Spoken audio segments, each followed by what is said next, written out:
Nah, bagaimana tentang hukum memakai celana di bawah mata kaki itu sendiri? Nah, ini yang akan kita bahas secara singkat. Intinya, sebagaimana rincian dari Syekh Muhammad bin Shalih Al-Utsaimin. Ya, Syekh Muhammad bin Shalih Al-Utsaimin itu merinci.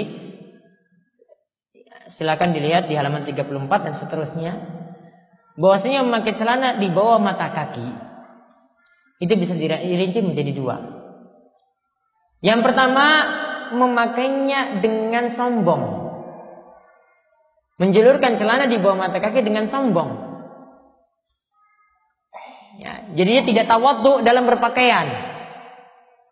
Ya, dia tidak rendah diri dengan pakaiannya, namun dia ingin menyombongkan diri dengan pakaiannya seperti itu. Maka ancaman yang disebutkan dalam hadis, ya, bahwasanya Nabi SAW itu katakan tentang orang yang menjulurkan ya celananya di bawah mata kaki dengan sombong.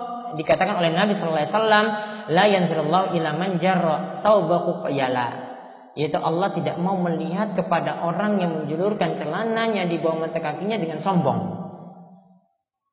Berarti hukumannya seperti itu. Dalam hadis yang lainnya dikatakan, ya, ada 4 hukuman. La yanzurullahu ilaihi, Allah tidak akan melihatnya, ya, kemudian dan Allah tidak akan berbicara dengannya. Yang kedua, lalu wala yuzakim, Allah tidak mau menyucikannya. Dan yang keempat, ya, Allah akan memberinya siksa yang pedih. Intinya ancaman yang pertama ini lebih berat daripada ancaman untuk ya perilaku yang kedua. Kalau yang kedua di sini dia menjulurkan celana di bawah mata kaki, namun tidak dengan sombong. Artinya dia cuma pakai seperti itu saja. Maka ini kata Syekh Muhammad bin Shalih Al-Utsaimin tetap terkena ancaman. Yaitu dia terkena ancaman sabda Nabi SAW dari Abu Hurairah. Ya, Nabi katakan ma'asfala minal ka'bain minal izar, yaitu sarung atau celana atau pakaian yang berada di bawah mata kaki, maka fafinnar, tempatnya itu di neraka. Maka lihat hukumannya itu berbeda. Orang yang melakukannya dengan sombong tidak akan dilihat oleh Allah pada hari kiamat. Orang yang memakainya secara mutlak, tidak punya niatan sombong, terkena juga ancaman pada hadis yang kedua dari Abu Hurairah. Untuk hadis yang kedua, yang terkena ancaman itu cuma pada bagian kakinya. Kata Syekh Muhammad bin Shalih Al-Utsaimin dalam Syarah Riyadhus Shalihin, dikatakan yang terkena ancaman cuma pada kakinya saja, tidak seluruh tubuhnya.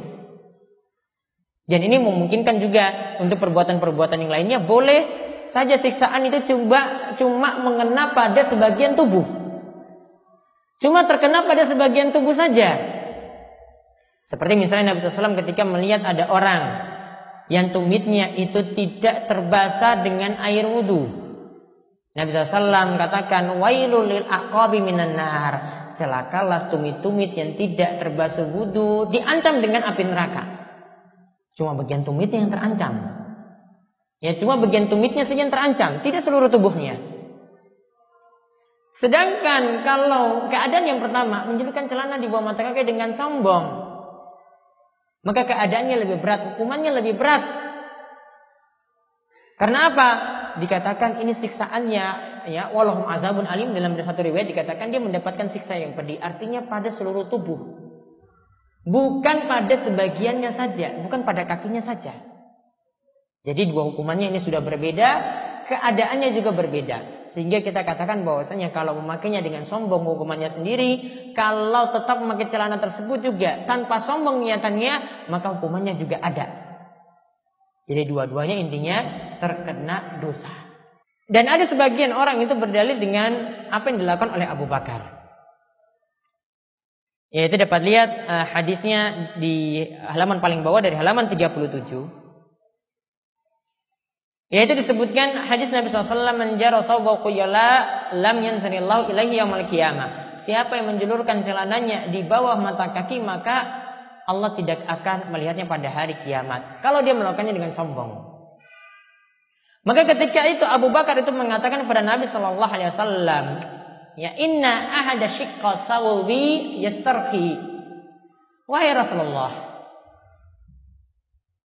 bagian celanaku itu biasanya melorot, biasanya turun ke bawah. Ya, karena Abu Bakar itu memang kurus. Maka ketika itu, ya illa anta ahada hadzalik. Ya, kecuali aku biasa ya menjaga supaya tidak melorot, aku selalu pegang-pegang itu supaya tidak turun di bawah mata kaki kain sarungku tersebut. Maka Rasulullah SAW itu melihat, wah, siapa tahu Abu Bakar ini merasa ya dia ini akan mendapatkan siksa juga, maka langsung Nabi SAW itu katakan, ya, innaka lasta tasna'u dzalika khuyala. Wahai Abu Bakar, engkau itu orang yang bukan melakukannya dengan sombong. Jadi hal ini sudah direkomendasi oleh Nabi SAW. Dia tidak melakukannya dengan sombong. Abu Bakar tidak melakukannya dengan sombong. Sehingga apa, kalau mau berdalil dengan Abu Bakar, dengan hadis Abu Bakar di sini, maka kita katakan bahwasanya Abu Bakar itu sudah mendapatkan rekomendasi dari Nabi SAW. Sudah dapat rekomendasi.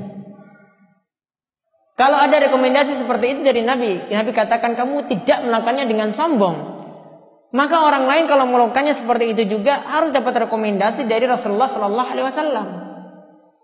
Ternyata tidak ada. Kemudian yang kedua, Abu Bakar celananya melorot itu tadi tidak sengaja, tidak pakai selamanya seperti itu. Namun apa? Karena badannya itu kurus sehingga sering turun, dia selalu jaga. Maka ini bukan jadi dalil bagi orang yang menurunkannya setiap waktu. Jadi yang lebih bagus tentang masalah ini apa? Ya, bagusnya ya celananya tetap di atas mata kaki. Ini pendapat yang lebih selamat.